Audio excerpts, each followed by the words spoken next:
On his first day in jail, he faced brutal abuse from a guard. The officer demanded he strip down, claiming he hid key evidence. But the man refused coldly, warning any search would end painfully. The guard backed off immediately, shocked by the man's boldness. The exam was skipped, but bad blood was born. The officer wouldn't let him wait for trial in peace. Next morning, Jack sensed something was off. They weren't with pre-trial inmates, they were among the lifers. Jack remained calm as ever, but Paul, slim and pale, was in real danger. A hulking inmate soon approached, drawn by Paul's soft appearance. He first asked for Paul's shoes, then demanded his gold-rimmed glasses. Paul obeyed both commands, showing no resistance at all. Satisfied with control, the inmate crushed his glasses. Then, he moved in closer, ready to take things further. Just then, Jack stepped in. He stood like a wall between Paul and the threat. Jack gave him two options: walk away or get carried out. At first, the man laughed, but Jack wasn't bluffing. He started counting, 1, 2.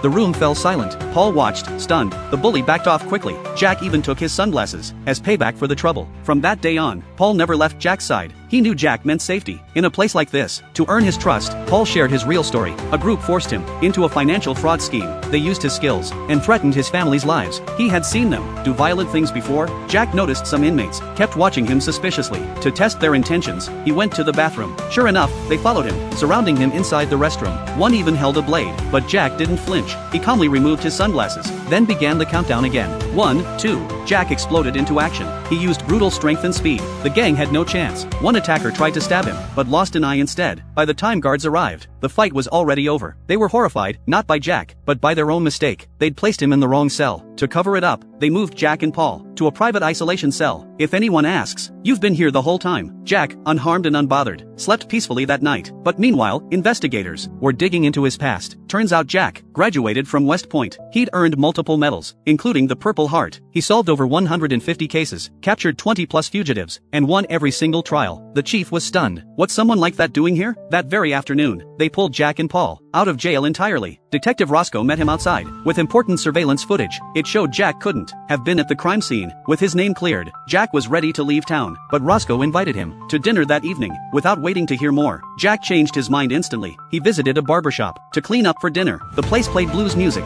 just like the singer he admired. Jack asked the barber about the musician's past, but mid-conversation, a flashy pickup rolled in. Jack recognized it immediately. Trouble had arrived. The driver was Kleiner Jr., son of the town's richest man. He came to warn Jack, stay out of local affairs. Jack didn't care. He already planned to leave, but dinner was suddenly canceled. A second body was discovered, only 40 meters away from the first murder scene. In a town of 1,700, 2 killings was a crisis. The chief stopped Jack, asking for his help. Jack refused, but the chief threatened to jail him again. He had no choice. He followed the chief to the morgue. One look at the swollen hand made Jack freeze inside. Before the examiner could speak, Jack described the body in detail. Old injuries, dental work, scars, things no stranger could know. Then, he saw the scar on the man's stomach. Memories rushed back. It was his older brother. Jack had pinned him on a stove years ago. Now his brother lay dead, cold and lifeless in storage. Jack couldn't walk away anymore. His brother was his hero, his protector, his guide. They hadn't spoken in years, but that bond never faded. Now it was Jack's turn to stand in front, his heart filled with rage. He made a silent vow. He would find everyone responsible and kill every last one.